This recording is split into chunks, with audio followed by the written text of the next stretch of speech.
Hi everyone, I'm going to go over number 2 now. So number 2, I'm given an x squared and constant, so I'm going to use the square root method again. It looks a little different, but we solve it the same exact way.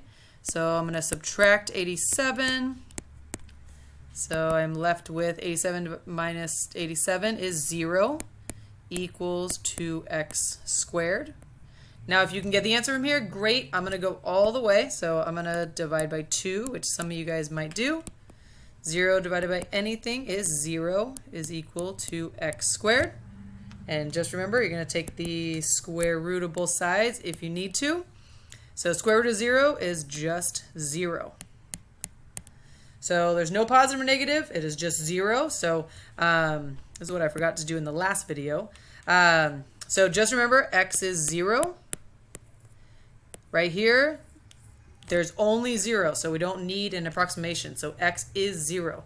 And then down here, there is one solution. Oops. There is only one solution. The radicand, so the number under the radical, which is this right here. All right? So that is equal to 0. All right? So there's only one solution, solution 0, and the number in the radical, which is called the radicand, is equal to 0.